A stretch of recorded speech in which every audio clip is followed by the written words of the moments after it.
Mueren 2 personas en Chihuahua debido a la onda de calor que seguirá al menos los próximos 10 días, de acuerdo con Protección Civil. Para mañana la temperatura máxima será de 50 grados en estados como Chihuahua y Sinaloa. El gobierno de Estados Unidos impuso aranceles al acero y al aluminio exportado desde México, Canadá y la Unión Europea. Ya México contraatacó con impuestos con aranceles para varios productos estadounidenses.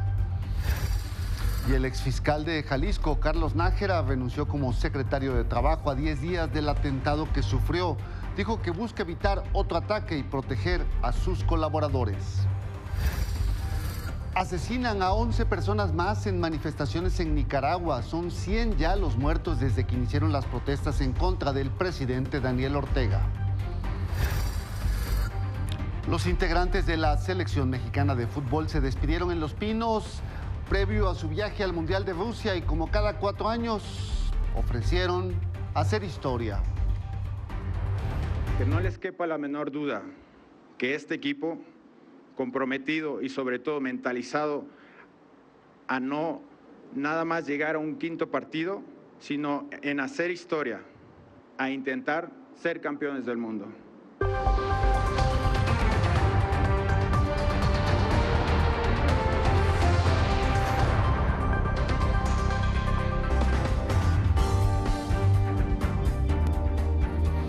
¿Qué tal? Muy buenas noches, bienvenidos a Milenio este jueves 31 de mayo, cuando son las 23 horas. Yo soy Héctor Zamarrón y estas son las noticias del día. Comenzamos con los estragos que ha dejado esta onda de calor en las últimas horas, que ya causó incluso la muerte de 2 jóvenes de 17 y 18 años en Chihuahua debido a la deshidratación. La Secretaría de Gobernación emitió alerta en 22 estados debido a las altas temperaturas y pronosticó que el calor seguirá por al menos 10 días más. Para mañana las temperaturas más altas serán en Sinaloa, Chihuahua, Michoacán e Hidalgo. Se espera que lleguen entre 45 y 50 grados. Se prevén tormentas en Oaxaca, Chiapas, Veracruz, Guerrero y Tabasco. Para el Valle de México se espera una temperatura máxima entre 31 y 33 grados. Y esta imagen de la Comisión Nacional del Agua da una idea de cómo se ve el calor en el país. Este mapa muestra las temperaturas de las últimas 24 horas, en donde los tonos más rojizos son los puntos donde se superaron los 35 grados. Debido a esta onda cálida, las únicas zonas que no están tan afectadas son algunas partes del centro y de Baja California.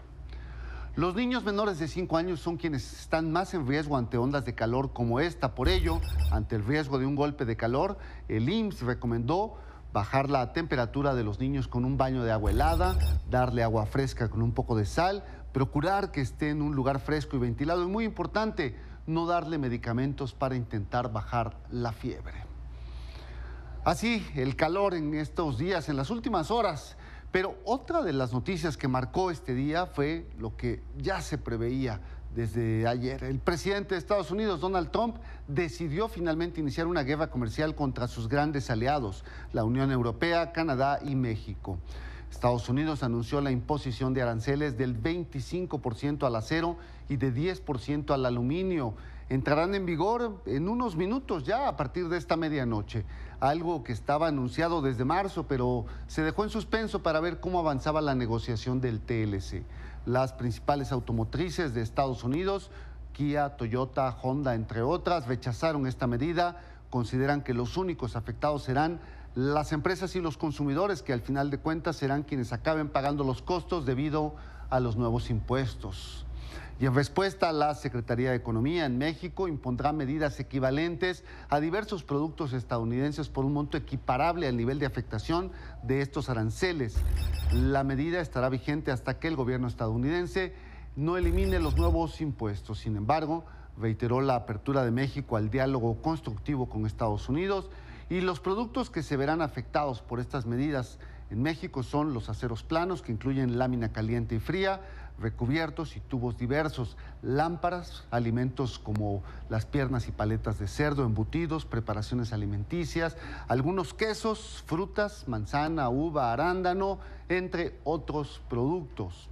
El secretario de Relaciones Exteriores, Luis Videgaray, dijo que la Cancillería respalda las acciones anunciadas por la Secretaría de Economía. Agregó que la posición de México es clara en defender el interés nacional y que esto no cambiará. La posición de México en materia comercial o en materia migratoria, de seguridad o en cualquier otro ámbito de cooperación con los Estados Unidos no habrá de variar, ni por la retórica ofensiva, ni tampoco por medidas unilaterales e injustificadas de esta naturaleza. También el peso resintió la imposición de los aranceles. Hoy en ventanillas cerró a la venta en 20,25 centavos y a la compra en 19,45. Esta tarde, Donald Trump se refirió al tema con solo 2 palabras: acuerdo justo. Estados Unidos importa de otros países mucho más de lo que exporta y ese desequilibrio, lo que Trump llama déficit comercial injusto, es algo que lo ha obsesionado desde que inició su campaña hacia la Casa Blanca. Pero las reacciones llegaron también ya hasta Canadá, donde el primer ministro Justin Trudeau también rechazó estas medidas. Dice que su país impondrá aranceles a más de 100 productos estadounidenses. Agregó que dice que no tiene la impresión de que las negociaciones por el TLC iban mal, al contrario, que iban aparentemente bien, pero ahora parece pues lo opuesto. We continue to be open to working on a renewed and modernized NAFTA, and we will continue to sit down at the negotiating table. As I think you reported on, Josh, there was an offer that I made directly to the President to work out the final details of NAFTA. I had to highlight that there was no possibility of any Canadian Prime Minister signing a NAFTA deal that included a 5-year sunset clause, and obviously the visit didn't happen. Además de México y Canadá, otros gobiernos que rechazaron abiertamente estas medidas son Francia y Alemania. Y en México, así fue como reaccionaron los candidatos a la presidencia ante esta controversia. Hoy Estados Unidos nos impuso un arancel al aluminio y al acero. Y la respuesta de México fue clara y contundente. Igual que ellos nos pusieron aranceles a nosotros, nosotros habremos de ponerle aranceles a ellos para que se sepa que con México no se juega. Hay que buscar la manera de arreglarnos con el gobierno de Donald Trump, aún con todas sus actitudes de falta de respeto hacia los socios comerciales de Estados Unidos. Debe de buscarse el acuerdo, la negociación, no apostar a la ruptura, no apostar a la guerra comercial, porque no es ese el camino. Desde aquí le exigimos al gobierno mexicano que, además de las medidas de represalia en materia de comercio exterior, de inmediato México acuda ante la Organización Mundial de Comercio a denunciar esto, que es una violación flagrante a las leyes del comercio a nivel mundial. Y desde aquí le decimos a Donald Trump que México le exige respeto. Hoy México tiene que reformar su política económica y potenciar su industria nacional. Nosotros tenemos que producir para nosotros, no depender de los americanos. Y eso es algo que los gobiernos no han querido hacer. Yo pretendo hacer eso. No tienes que pelearte con el presidente Trump. Lo que tenemos que hacer es acordar y proteger la inversión nacional. Cambiamos de información, vamos a Guerrero, donde un comando asesinó a balazos a Rodrigo Salado, el candidato a regidor del PRI en San Marcos. De acuerdo con los primeros reportes, el ataque ocurrió esta tarde en el Boulevard Tabarra Vieja, una zona rural de Acapulco, cuando al menos 4 hombres armados a bordo de una camioneta dispararon en repetidas ocasiones contra el candidato. Durante la agresión, 2 personas más resultaron lesionadas y en lo que va del año, 34 políticos han sido asesinados, entre ellos 15 que eran precandidatos o candidatos en el momento de su muerte. Y en la Ciudad de México, el periodista Héctor González Antonio fue velado en la funeraria Galloso, a donde llegó proveniente de Ciudad Victoria, Tamaulipas, donde fue asesinado a golpes. Su cuerpo fue localizado el lunes. Posteriormente a esta velación, sus restos fueron llevados al Panteón Jardín Guadalupano en Ecatepec, de Estado de México, de donde era originario y donde vivió antes de irse a Tamaulipas hace ya 18 años. Amigos, familiares y colegas lo despidieron y exigieron a las autoridades justicia y garantías para el ejercicio del periodismo. Mientras tanto, en Ciudad Victoria, un grupo de periodistas protestó frente al Palacio de Gobierno exigiendo una investigación exhaustiva y también garantías de seguridad a los gobiernos estatal, federal y a la CNDH. Queremos justicia para Héctor. Héctor González Alonso. Presente. Compañero, yo me gustaría que le dieras un minuto de aplauso. Por favor. María, llena eres de gracia, el Señor es contigo. Bendita eres entre todas las mujeres y bendito es el fruto de tu vientre, Jesús.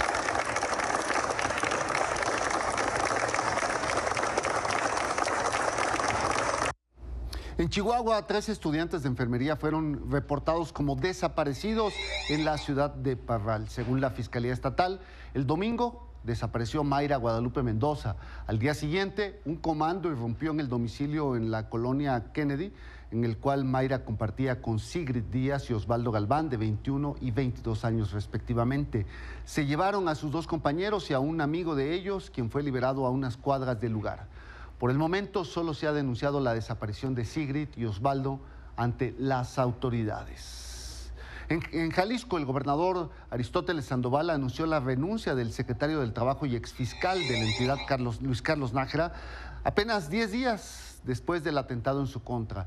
En conferencia de prensa, el gobernador explicó que la decisión de Nájera se debe a que desea proteger a sus colaboradores en caso de sufrir otro atentado, y el funcionario que sustituya a Nájera en la Secretaría del Trabajo será dado a conocer en un plazo breve.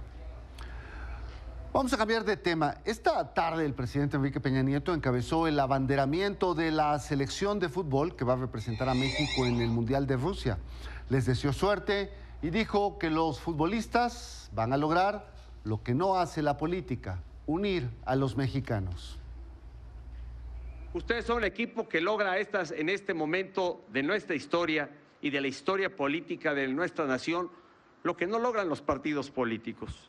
Van a unir a priistas, a panistas, a perredistas, a morenistas, a los del Partido Verde, a petistas. Y bueno, no podía dejar de hablar de política si no estuvieran ustedes hoy en la residencia oficial de Los Pinos. Hoy traigo mi corbata verde, verde, verde, para que no haya duda, portando la verde, que aquí estaremos todos los mexicanos llevando en el corazón los colores de nuestra selección nacional, los colores del Tri. Ahí también estuvo la esposa del presidente, Angélica Rivera, quien recordó algunos momentos amargos de la selección. Si algunos creyeron que había equipos más fuertes que nosotros, el No Era Penal, el equipo vecino, la goliza del 7-0, pues los que están aquí rumbo al Mundial son los jugadores de nuestra selección mexicana. Hoy se llevan la bandera de nuestro país y sobre todo se están llevando todo nuestro corazón a Rusia. Por cierto, hoy se llevó a cabo una edición más de Milenio Foros y en esta ocasión nuestros compañeros de la afición conversaron con personajes del fútbol en México y en el mundo sobre distintos temas en el ámbito de difusión, negocios y, por supuesto, el Mundial de Rusia. En general, ¿existe un estilo donde podamos encasillar al futbolista mexicano? Yo creo que el estilo mexicano es esfuerzo, determinación. Pueden quejarse, pero nunca se paran, siempre son competitivos, son luchones, y yo creo que eso es lo que caracteriza al futbolista mexicano. Tiene su forma diferente a todos, ¿no? O sea, es más complicado tener un técnico durante 4 años más si no pasas. Cuando los de afuera ven a México, ¿qué deben de pensar? Pues que los mexicanos somos guerreros. Nos damos una pelota por perdida. El mexicano, por naturaleza, es resistente. Hacemos una pausa y regresamos con el proyecto para peatonalizar algunas calles del centro histórico en Puebla.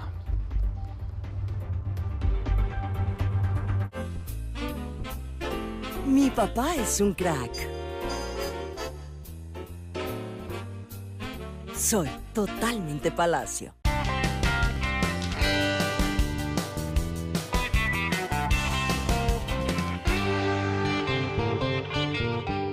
Nivada.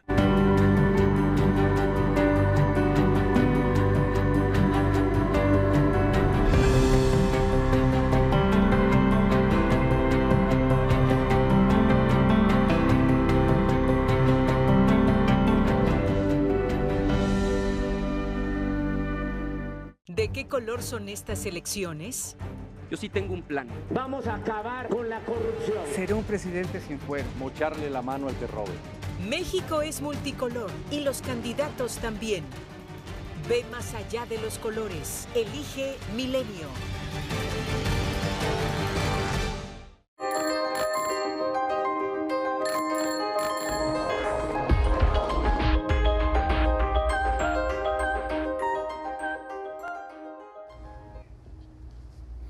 El próximo domingo, el 3 de junio, se va a celebrar por primera ocasión en esa fecha en el mundo el Día de la Bicicleta, después de que la Organización de las Naciones Unidas declarara su celebración para todo el mundo en ese día. Esto tiene el objetivo de celebrar a este medio de transporte sostenible y ecológico. En México no será la excepción, pues aunque ya se celebra el Día de la Bicicleta el 19 de abril, el domingo también será otra ocasión para festejar a este transporte.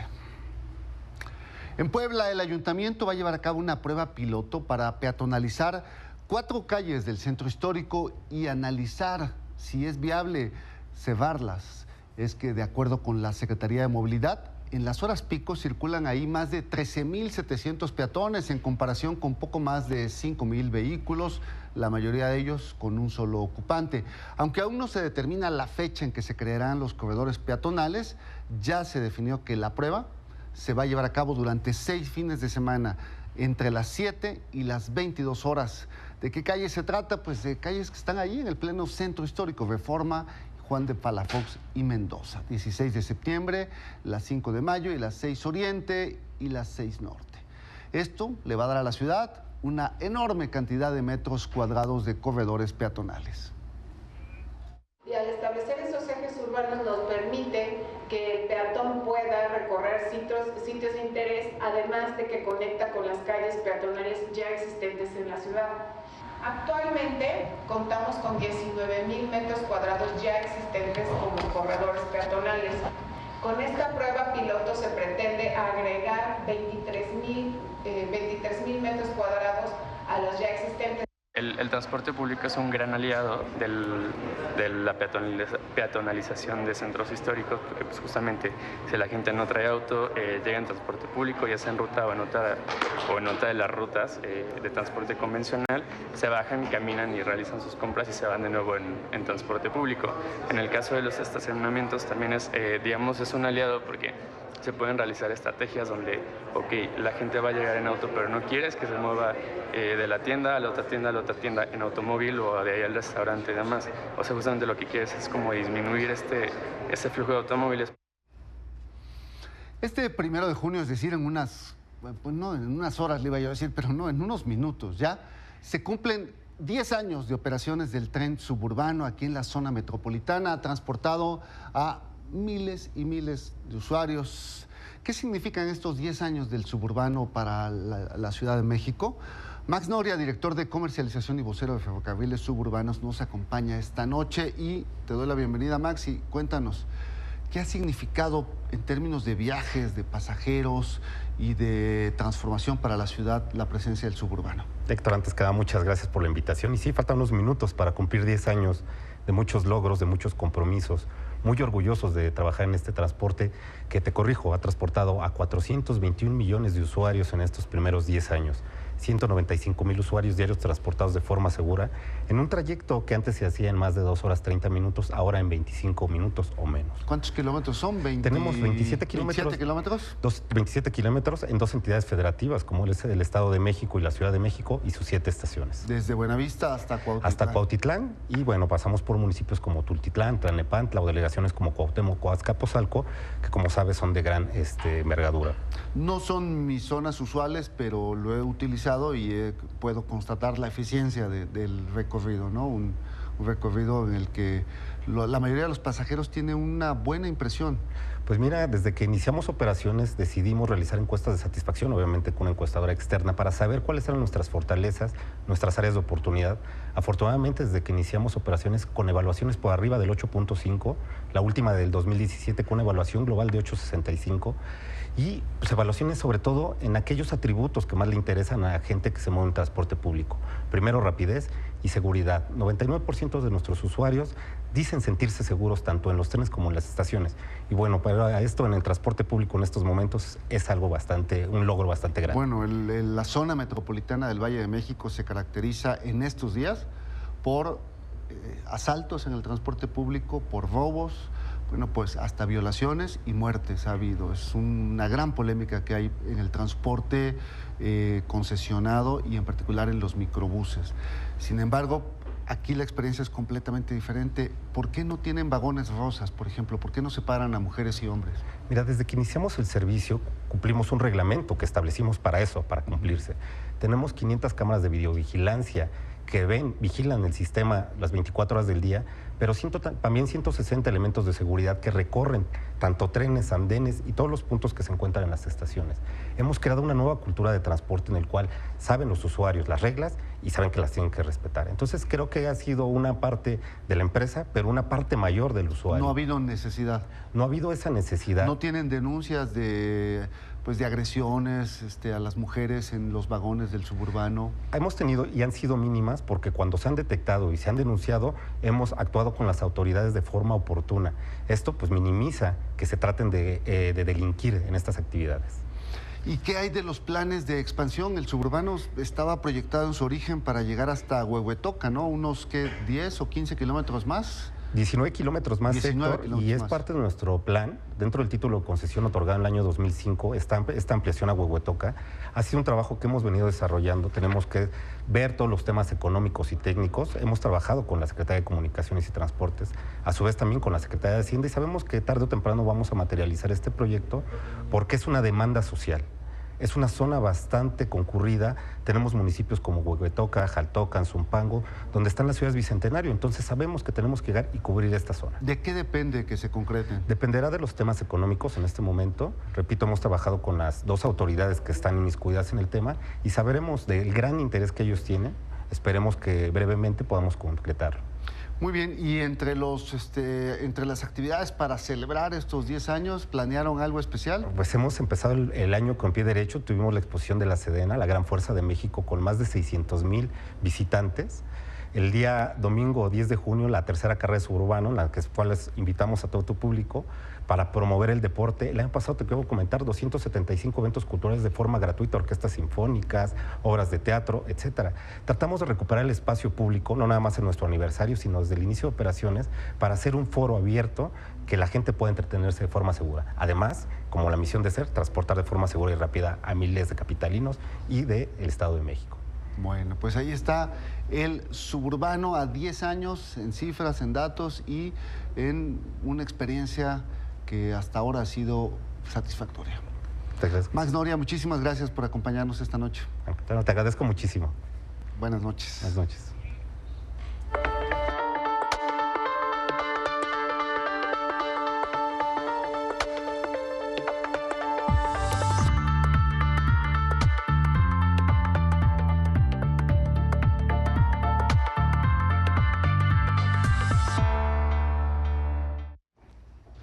Ahora vamos a las campañas por la jefatura de gobierno en la Ciudad de México, comenzando con las actividades del candidato del PRI, Miquel Arriola, quien dijo que tiene dos tareas: ganar la elección y reformar al PRI.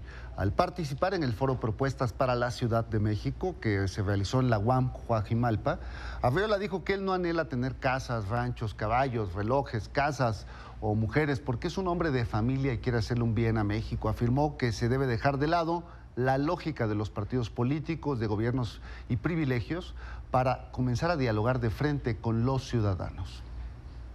Que es una gran oportunidad para reformar el partido porque hay gente muy valiosa. Quiero hacerle un bien a mi país y si eso pasa en la Ciudad de México voy a estar muy feliz.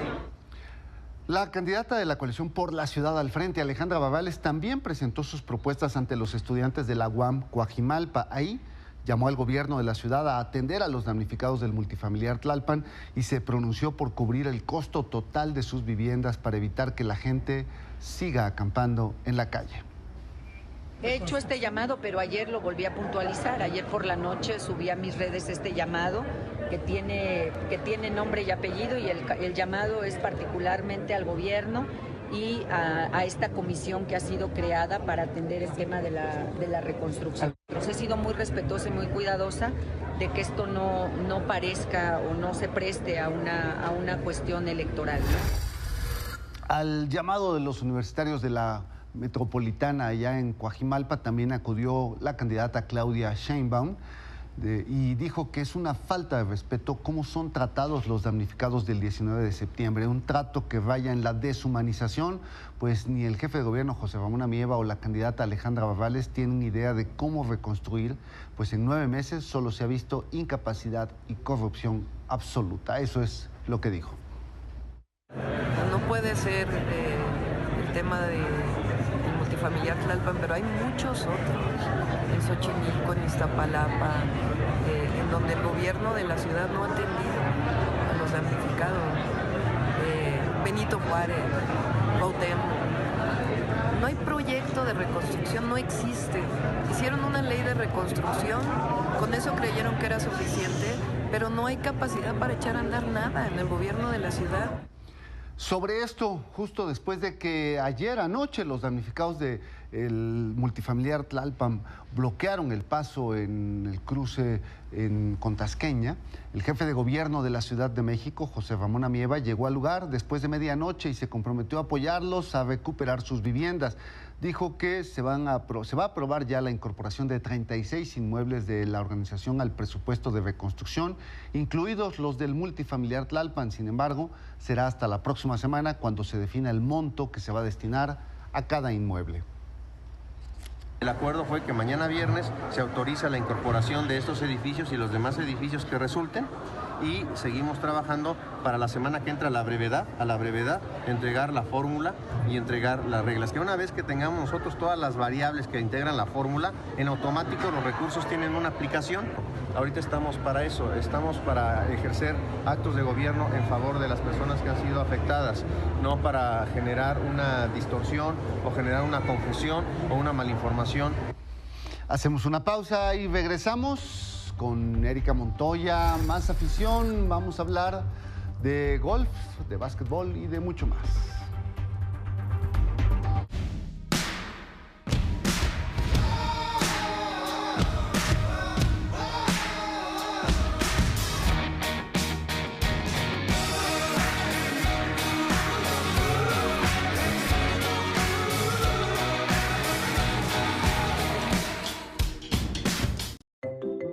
Vive las aventuras y enredos de la pequeña más inquieta y sus amigos con la increíble colección de Masha y el oso. Son 13 figuras, 13 libros con historias y una caja coleccionadora. Encuentra una entrega diferente cada semana. Pídela a tu voceador Milenio Diario.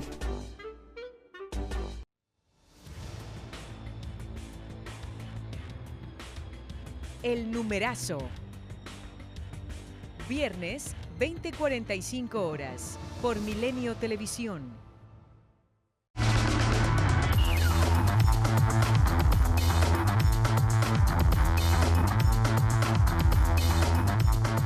Es noche de jueves, hablemos de afición y más afición. Acá está Erika Montoya. Bienvenida, Erika. Héctor, muy buenas noches. Y bueno, con una gran noticia. Hace muchísimo que no veíamos el nombre de un mexicano en el tope de una tabla en algún evento de golf de grandes vuelos, PGA, LPGA.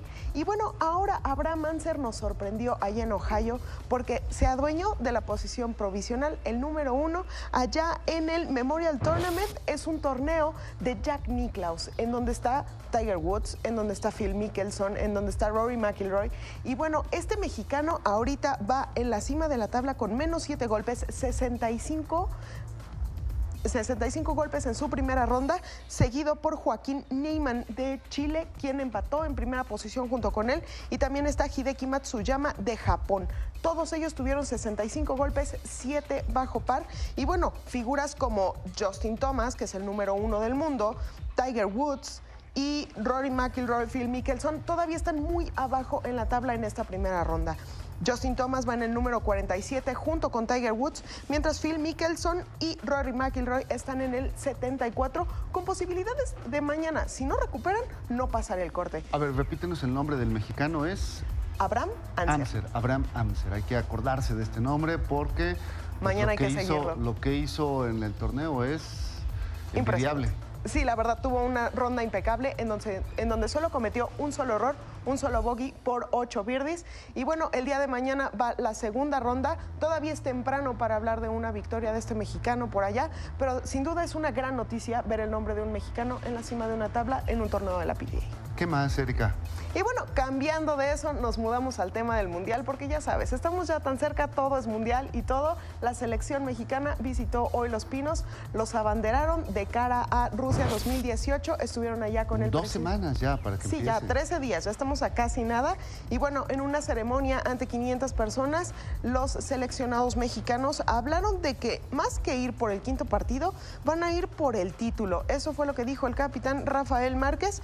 Y bueno, ahora, ¿qué sigue para la selección mexicana? Se despiden este fin de semana. El sábado juegan en el Estadio Azteca contra Escocia. Ahora sí es el partido de despedida previo al Mundial para que el sábado 9 se enfrenten en Dinamarca ante el equipo local. Ahora sí, el último partido amistoso de cara al Mundial. Y ya, pues prácticamente una semana antes de su primer compromiso, ¿no? Exactamente. O 10 días antes. Exactamente. Bueno. Y hablando también del Mundial, hablemos un poco de Pablo Guerrero, el peruano, que platicamos de él hace algunas semanas, que él había dado positivo por un metabolito de cocaína, que él fue a apelar al TAS, que quería participar. Sí, todo un escándalo, exactamente, ¿no? todo un escándalo. La gran promesa del fútbol peruano que por fin regresa al Mundial y fuera por doping. Exactamente. Bueno, fue al Tribunal Federal de Suiza y logró la suspensión temporal del castigo que él tenía, entonces va a poder participar ahí. El depredador de 34 años asegura que se le hizo justicia, que lo que a él le había pasado era súper injusto y bueno, el tribunal dijo que ellos levantan por un ratito para que participe en el Mundial porque puede afectar al legado de este jugador adentro de la cancha. Entonces que le darían permiso de llegar para el Mundial y luego ver qué pasará con esa suspensión que tiene de 14 meses por ese metabolito de la cocaína. Muy bien. Oye, ¿y jugaron, hubo juego en la NBA? Exactamente, el primer partido de las finales de la NBA de este 2018 y Golden State Warriors ganó este primer duelo allá en casa a los Cavs 122-114. Se fueron los 4 cuartos, quedaron empatados 107-107 y en tiempo extra metieron el acelerador. Sin duda, la verdad, LeBron cargó con el equipo encima, no hay otra manera de decirlo. 49 puntos en los 4 cuartos, solamente de LeBron. Eso quiere decir que si LeBron por alguna cuestión se llega a cansar, sin duda lo van a resentir los Cavs. Y bueno, por parte de Curry y Durant, 29 puntos, 24 puntos cada uno de los dos. Y bueno, ellos se van a volver a enfrentar el domingo en el segundo juego, previo a ir hacia Cleveland para el tercer juego. Bueno, muchísimas gracias, Erika. Héctor, muchísimas gracias y muy buenas noches. Seguimos con información internacional. El Centro Nicaragüense de Derechos Humanos informó que fueron 11 personas las que murieron baleadas y 88 fueron lesionadas anoche al término de varias marchas en Managua, Estelí y Masaya debido a disparos de paramilitares y policías. En total, 100 personas han muerto, 100 personas han muerto en 43 días de protestas. El gobierno negó ser causante de la violencia y culpó a la oposición de ocasionar estas muertes. Desde la semana pasada está suspendida la mesa de diálogo entre el gobierno y la sociedad civil que media la iglesia, pues la conferencia episcopal advirtió que no se reanudaría hasta que cese la represión.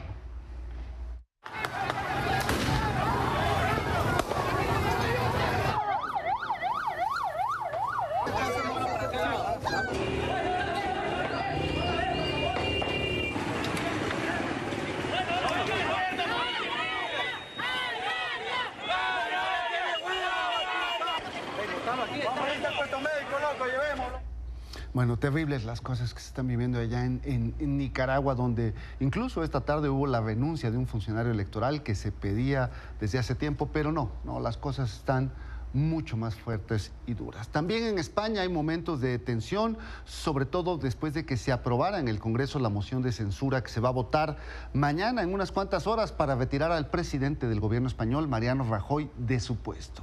Esto tras darse a conocer una trama de corrupción ocurrida entre 1999 y 2005, cuando diversas empresas sobornaron al Partido Popular, al que pertenece Rajoy y el que forma gobierno, para obtener contratos. Hoy, el presidente Rajoy, a pesar de las presiones, se negó a dimitir, Mañana se llevará a cabo la moción que tiene el apoyo de 180 de los 350 diputados del Congreso. Dimita, señor Rajoy, y todo terminará. Podrá salir de la presidencia del Gobierno por decisión propia.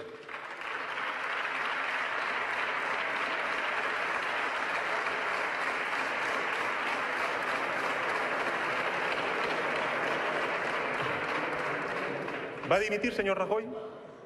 ¿O va a continuar aferrado al cargo, debilitando la democracia y debilitando y devaluando la calidad institucional de la presidencia del Gobierno? Bueno, pues finalmente parece que a Pedro Sánchez se le abre el camino para encabezar el gobierno. Habrá que esperar a que el rey le encomiende la formación de gobierno y esto se concrete en las próximas horas. Mientras tanto, en Noche de Jueves, nuestro resumen.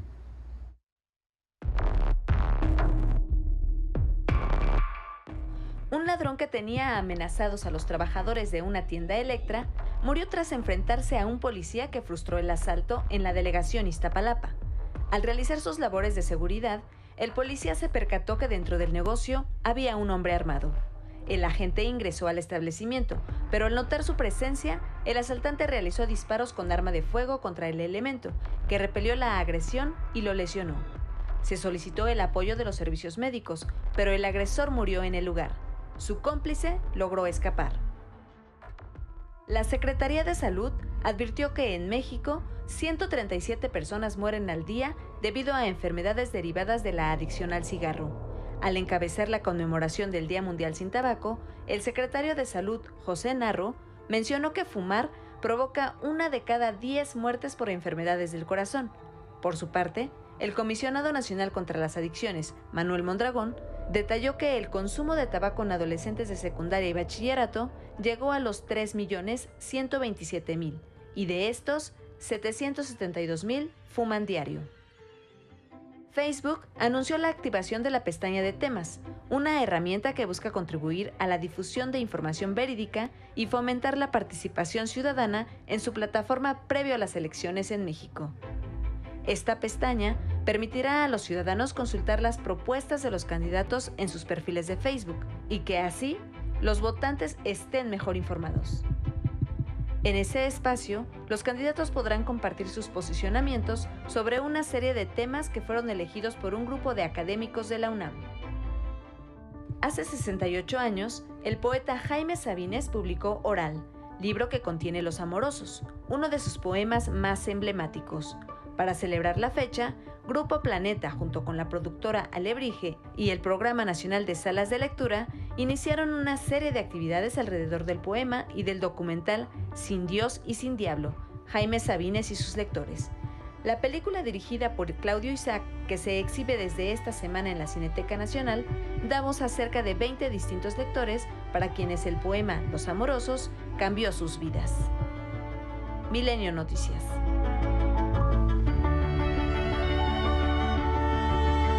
Los amorosos viven al día, no pueden hacer más, no saben. Siempre se están yendo, siempre hacia alguna parte. Esperan, no esperan nada, pero esperan. Saben que nunca han de encontrar. El amor es la prórroga perpetua, siempre el paso siguiente, el otro. Los amorosos son los insaciables, los que siempre, qué bueno, han de estar solos. Sabines, esencial, el gran poeta chiapaneco. Este fin de semana se va a llevar a cabo el festival Oasis Jazz, un festival de música que ya es casi un clásico allá en Cancún. Y desde la Riviera Maya, Verónica Maza nos cuenta qué se espera. Nos encontramos en el Gran Oasis Resort en Cancún, donde este fin de semana se llevará a cabo el festival Oasis Jazz U Fest, que en esta edición 2018 cuenta con la presencia del mítico bajista Stanley Clarke, quien se presentará con los mexicanos de The Brass. En conferencia de prensa, Stanley Clarke habló de lo que es el jazz para él, la improvisación, tocar hoy en día con figuras jóvenes y lo que significa el bajo, su instrumento primordial y en el cual ha ido explorando diversos caminos, experimentando y creando instrumentos como el piccolo brass o el tenor brass. También se presentarán Trombone Shorty and Orleans Avenue, quienes alternarán con los mexicanos de San Juan Project. Así es que ya saben, fin de semana de playa, de jazz de primer nivel, en un Cancún que no está tan soleado como suele estar, pero cuyo clima está delicioso, para que vengan a la Arena Oasis a disfrutar de esta gran música. Bueno, pues gracias a Vero Maza tendremos sus reportes en este espacio mañana. Y mientras tanto, este séptimo festival Oasis Jazz va a estar encabezado por Stanley Clarke, este legendario bajista de jazz, quien se va a acompañar de su banda el sábado en el concierto, un acto que va a ser complementado con proyectos nacionales. Y por eso hoy elegimos algo de Stanley Clarke para despedirnos. Súbanle, buenas noches, se quedan en buenas manos, están en Milenio. Escuchemos aquí.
Chick-fil-A, Cameron Graves and Mike Mitchell, and myself. You've been a great audience, big ears and big hearts. We thank you so much.